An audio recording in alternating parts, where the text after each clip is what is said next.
It is Wednesday, June 7th, 2023, and welcome to episode 229 of Fault Lines, the National Security Institute's podcast that gets you quickly up to speed 3 times a week on the national security and foreign policy debates shaking up America. I'm Jamil Jaffer, and I'm here with the former staff director of the Senate Foreign Relations Committee, Les Munson, and NSI's own Jessica Jones. And she is, of course, as you all know, a Marvel superstar.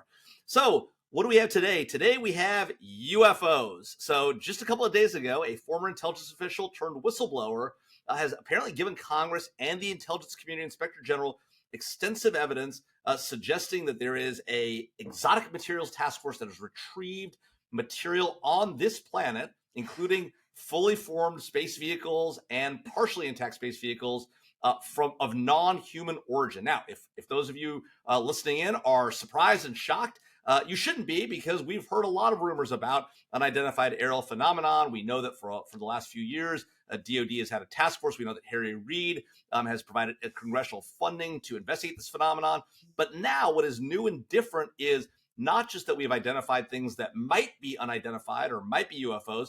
This individual, David Charles Grusch, 36, a former combat officer from Afghanistan, a veteran of NGA and NRO, the National Geospatial-Intelligence Agency, and the National Reconnaissance Office, and a member of this UAP task force from 2019 to 2021, and a leader at NGA, or co-lead at NGA from 21 to 22 on UAP issues, is now saying that there is this effort to retrieve this material.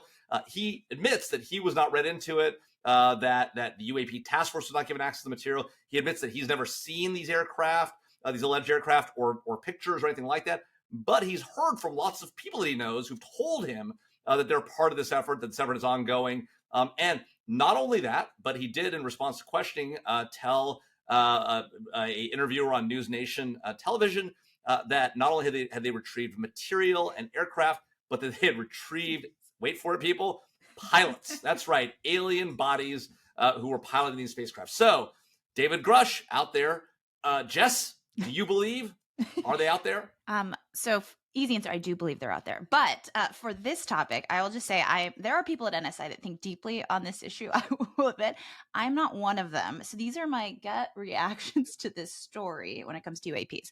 So I think, first of all, putting aside the claims, if we're just looking at his credibility generally, I think he does stand up as a credible human. Given, Jamil, you've gone through his background. He's been working on these issues. He's been a member of the intelligence community for over a decade. I mean, he's a number of high-standing, well-regarded people have come out and spoken on him.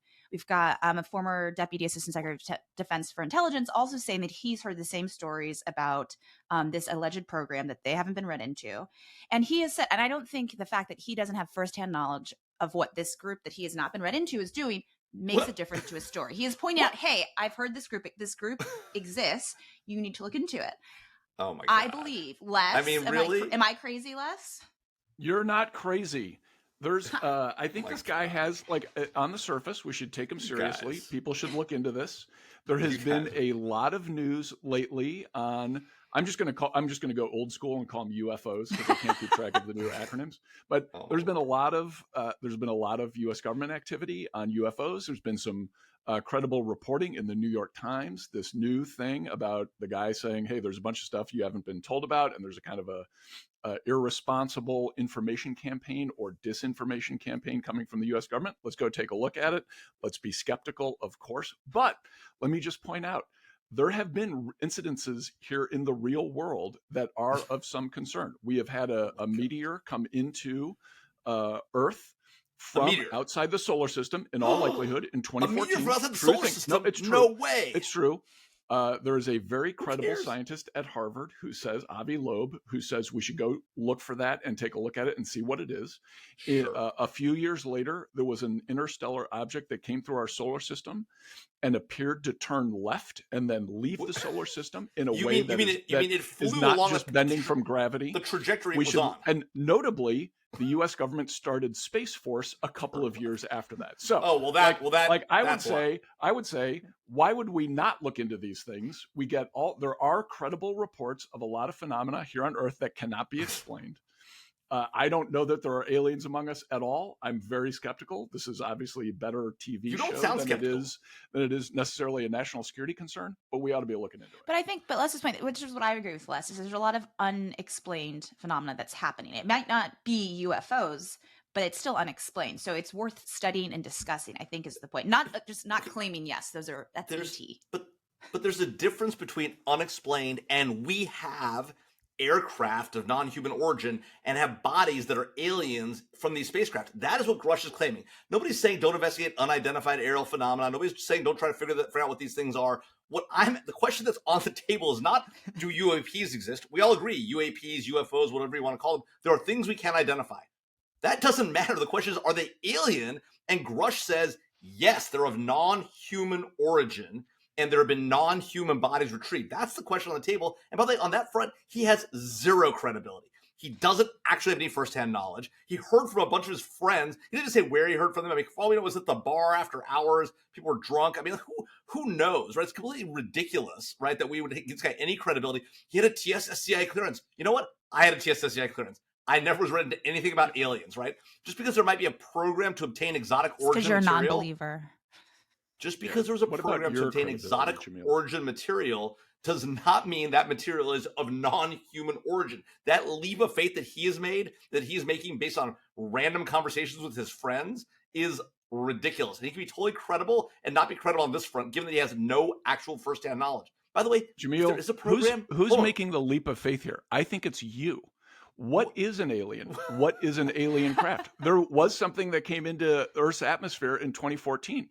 Is that a craft? Yes. What is the definition of a craft? We know it showed up. Let's go look at it. Okay.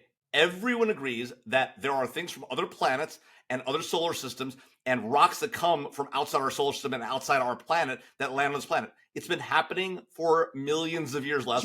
Nobody's confused about that. That isn't alien life form. You need to stop thinking this is a movie like Independence Day. Do you think there is? Do you think? But Jamil, do you think it's implausible that there is a secret retrieval program? Whether they have found anything? Of course not. There's almost certainly a retrieval program because we know there's unidentified aerial phenomenon. So there's no doubt they're trying to get that material to identify what it is. Of course, a retrieval program. Is it of non-human origin?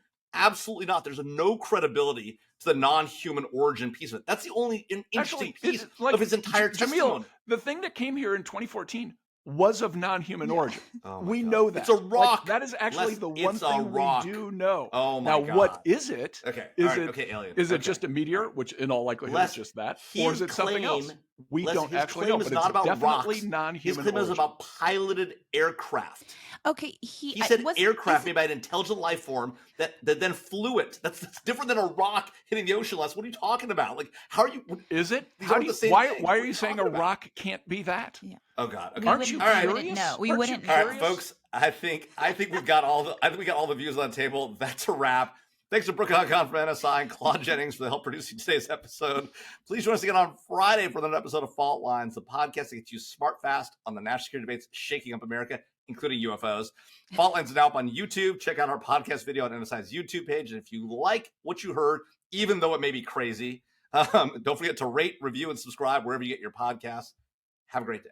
Amua. People, Google it. Learn. Do your own research.